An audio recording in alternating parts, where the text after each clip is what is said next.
ഇവിടെ നടന്ന ചർച്ചയിൽ എനിക്ക് തോന്നുന്നു മാനുഫാക്ചറിങ് സൈഡിൽ നിന്ന്, പ്ലാസ്റ്റിക് മാനുഫാക്ചറിങ് സൈഡിൽ നിന്ന് ഉള്ള ആളാണ് ഞാൻ. ബാക്കിയുള്ള പ്ലാസ്റ്റിക്കിൻ്റെ എങ്ങനെ യൂസേജ് കുറയ്ക്കാം, ഇങ്ങനെയുള്ള കാര്യങ്ങളാണ് ചർച്ച ചെയ്യുന്നത്. ഇതിൽ എനിക്ക് പറയാനുള്ളൊരു കാര്യം, ഇപ്പോൾ ഇൻ്റർനെറ്റിൻ്റെ യൂസേജ്, ഇൻ്റർനെറ്റ് മോശമായതുകൊണ്ടാണോ പ്രശ്നം? അത് ഉപയോഗിക്കുന്നവരെ എങ്ങനെ ഉപയോഗിക്കുന്നു എന്നുള്ള അനുസരിച്ചിട്ടാണ്. അതുപോലെ ഈ പ്ലാസ്റ്റിക്കിൻ്റെ കാര്യത്തിൽ ഞാൻ ഈ 91 ഇത് സ്റ്റാർട്ട് ചെയ്തതാണ്. ആ സമയത്ത് നമ്മുടെ മനസ്സിലുള്ള എന്താ, പ്ലാസ്റ്റിക് എന്തായാലും, ഞാനൊരു ബിസിനസ് തുടങ്ങാനായിട്ട് വളരെ ബോധപൂർവം ബിസിനസ് തുടങ്ങിയ ആളല്ല.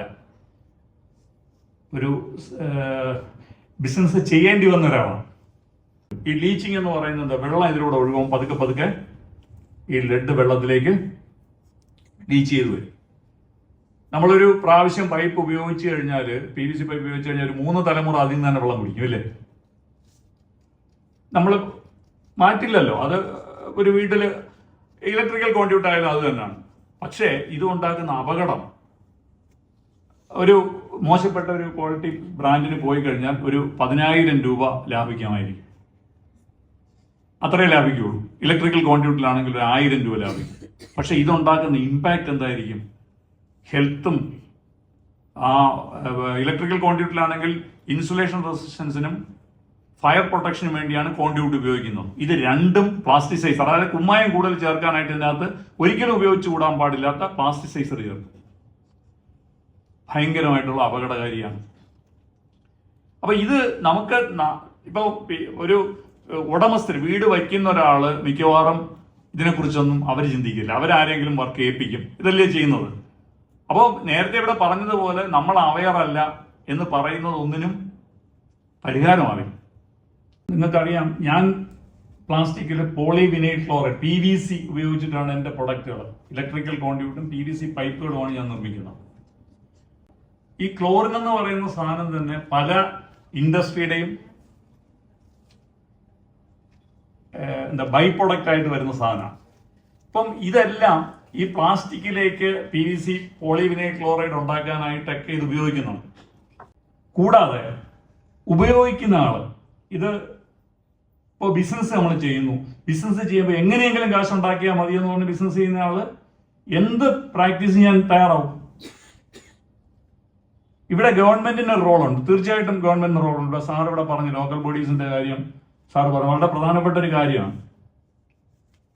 പക്ഷെ ഇൻഡിവിജ്വൽ ആയിട്ടുള്ള നമുക്ക് ആളുകളിൽ ചേഞ്ച് വരുത്താൻ പറ്റുകയാണെങ്കിൽ ഏറ്റവും വലിയൊരു കാര്യമാണ്. മാനുഷിക മൂല്യങ്ങൾക്ക് നല്ല അടിത്തറ ഉണ്ടെങ്കിൽ ഓരോരുത്തരും അവരവരുടെ ഉത്തരവാദിത്വം എടുക്കുകയും ചെയ്യും. നമുക്ക് തോന്നണം, ഇപ്പൊ ഞാൻ ചെയ്യുന്നു ബിസിനസ് എത്തിക്സ് എന്ന് പറയുന്ന ഒരു സാധനം, ഒരു കാരണവശാലും സൊസൈറ്റിക്ക് ദോഷം ഉണ്ടാകുന്ന ഒരു കാര്യവും എൻ്റെ ഭാഗത്തുനിന്ന് ഉണ്ടാകരുത്. ആ മാനേജ്മെന്റ് തീരുമാനം എടുത്താലോ കുറച്ച് ചലഞ്ചസ് വരും തീർച്ചയായിട്ടും. കാരണം L1-ഉമായിട്ടാണ് മത്സരിക്കേണ്ടത്, വില കൂടുതലാണ്, ഇതൊക്കെ വരും. നമ്മൾ ആദ്യത്തെ, അതായത് സൗത്ത് ഇന്ത്യയിലെ ആദ്യത്തെ കമ്പനിയാണ് നമ്മുടെ product set certification, gold certification ഉള്ള ആദ്യത്തെ, സൗത്ത് ഇന്ത്യയിലെ ആദ്യത്തെ കമ്പനിയാണ്. ഓൾ ഇന്ത്യ ലെവലിൽ ഏതാണ്ട് 6 കമ്പനികൾക്കുള്ള. ഞാൻ പറയുന്നത് MSME സെക്ടറാണ്. മറ്റൊരു കമ്പനിക്ക് ഇത് ബാധകമല്ല, സെറ്റ് ഗോൾഡ് സർട്ടിഫിക്കേഷൻ ബാധകമല്ല, MSME സെക്ടറിന് മാത്രമാണ്. ഈ പോളിവിനൈൽ ക്ലോറൈഡ് എന്ന് പറയുന്ന റോ മെറ്റീരിയൽ ആണ്. ഞാൻ PVC പൈപ്പിനെ ഉദ്ദേശിച്ച് പറയാം, അല്ലെങ്കിൽ ഇലക്ട്രിക്കൽ കോൺഡ്യൂട്ടിനെ ഉദ്ദേശിച്ച് പറയാം. 70 to 80% എന്ന് പറയുന്നത് PVC റെസിനാണ്. ഇതിന്റെ വില ഉദാഹരണത്തിനൊരു 100 രൂപ കിലോയ്ക്ക് വരും. പക്ഷെ PVC റെസിൻ ആസിറ്റീസ് അതിനെ പ്രോസസ് ചെയ്യാൻ പറ്റില്ല, കാരണം ബേൺ ചെയ്തു പോകും. ചൂടാക്കിയാൽ അപ്പോൾ അതിന് കാൽഷ്യം കാർബണേറ്റ് ചേർക്കും, കുമ്മായം ചേർക്കും. കുമ്മായം എന്ന് പറയുന്ന കിലോയ്ക്ക് 15 രൂപ, ഏറ്റവും നല്ല കുമ്മായം. പക്ഷെ ISI സ്റ്റാൻഡേർഡിൽ ഇന്ന സാധനം ഉപയോഗിക്കണമെന്ന് അവർ പറയില്ല. അവർ പറയുന്നത് പ്രൊഡക്റ്റ് ഫിനിഷ്ഡ് ഗുഡ്സിനെ ടെസ്റ്റ് ചെയ്യുമ്പോൾ ഇന്ന ഇതൊക്കെ പാസ്സാവണമെന്ന് പറയും. അപ്പോൾ കോസ്റ്റ് കുറയ്ക്കാൻ എളുപ്പം മാർഗം എന്താ? PVC റെസിനും കുമ്മായം കൂടെ ചേർത്തിട്ട് അതില് ലെഡിന്റെ സ്റ്റീറേറ്റ്സും, അല്ലെങ്കിൽ ഇപ്പോൾ ലെഡ് സ്റ്റീറേറ്റ്സ് ആണ് ഉപയോഗിച്ചുകൊണ്ട്, ഇപ്പൊ ലെഡ് അല്ലാത്ത സ്റ്റീറേറ്റ്സ് വന്നു തുടങ്ങിയിട്ടുണ്ട്. ഇത് ബോണ്ട് ചെയ്യാനായിട്ട് ലെഡിന്റെ സ്റ്റീറേറ്റ്സ് ആണ് ഉപയോഗിക്കുന്നത്. അപ്പോൾ 2014 നമ്മുടെ പ്രധാനമന്ത്രി ഒരു സംവിധാനം കൊണ്ടുവന്നു. അതായത് ഇന്ത്യയിൽ ഉണ്ടാക്കുന്ന എല്ലാ MSME സെക്ടറിൽ ഉണ്ടാക്കുന്ന എല്ലാ ഉൽപ്പന്നങ്ങളും ലോക നിലവാരം പുലർത്തണം. അതിനൊരു സർട്ടിഫിക്കേഷൻ കൊണ്ടുപോകും. സെഡ് എന്ന് പറയുന്നത് നിങ്ങൾക്ക് കേട്ടിട്ടുണ്ടാരെങ്കിലും? Zed, zero defect zero effect. Zero defect എന്ന് പറഞ്ഞാൽ ആ പ്രോഡക്റ്റ് എന്ന് പറയുന്നത് ഡിഫക്റ്റ് ഏറ്റവും കുറവായിരിക്കും. ഡിഫക്ട് ലെസ് എന്ന് പറയാം. സീറോ ഇഫക്റ്റ് എന്ന് പറഞ്ഞാൽ എന്തായിരിക്കും? ഈ പ്രൊഡക്റ്റ് മാനുഫാക്ചറിങ് പ്രാക്ടീസ് കൊണ്ട് എന്തുണ്ടാവരുത്? എൻവയോൺമെന്റ് ഇമ്പാക്ട് എന്ന് പറയുന്നത് ഏറ്റവും മിനിമൽ ആയിരിക്കണം. അതായത് ഭാവി തലമുറയ്ക്കും കൂടെ ഇവിടെ നാട്ടിൽ ജീവിക്കാനായിട്ട് സാധിക്കും. അങ്ങനെ സർട്ടിഫിക്കേഷൻ കൊണ്ടുവന്നു. അദ്ദേഹം പറഞ്ഞു,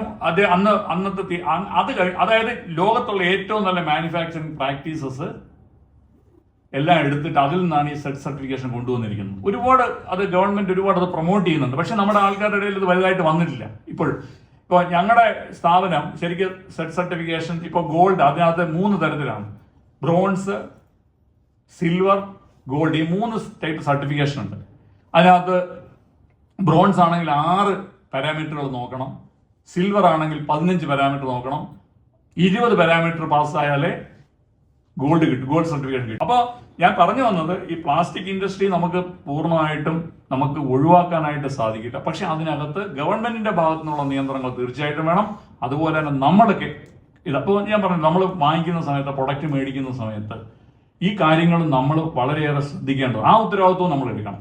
നേരത്തെ സൂചിപ്പിച്ചതാണ്. അതായത് ഈ പ്രൊഡക്റ്റ് എങ്ങനെ ഉണ്ടാക്കുന്നു എന്ന് അറിയുന്ന രീതിയിൽ ഒരാൾ പ്രൊഡക്റ്റ് സെലക്ട് ചെയ്യുമ്പോൾ ആ ഇൻഫർമേഷനും കൂടെ അയാൾക്ക് കിട്ടുന്ന രീതിയിലേക്ക് മാറ്റങ്ങൾ നമ്മൾ ഉണ്ടാക്കേണ്ടിയിരിക്കുന്നു. അങ്ങനെയൊക്കെ വരുന്ന സമയത്ത് നമുക്ക് ഇതിനൊരു പരിഹാരം കാണാം. എന്തായാലും ഈ ഇത്രയും ഓർഗനൈസേഷൻസ്, അതായത് ക്രൈസ്റ്റ് കോളേജും നമ്മുടെ CAയുടെ എനിക്ക് ബിൻസി മേഡം വലിയ താല്പര്യം എടുത്തു, തോമസ് ആൻഡ് NGOs. അപ്പോൾ എല്ലാവരും ഇങ്ങനെ ഒരു പരിപാടി നടത്തി എന്നെ ക്ഷണിച്ചതിന് എനിക്ക് വളരെയേറെ നന്ദിയുണ്ട്.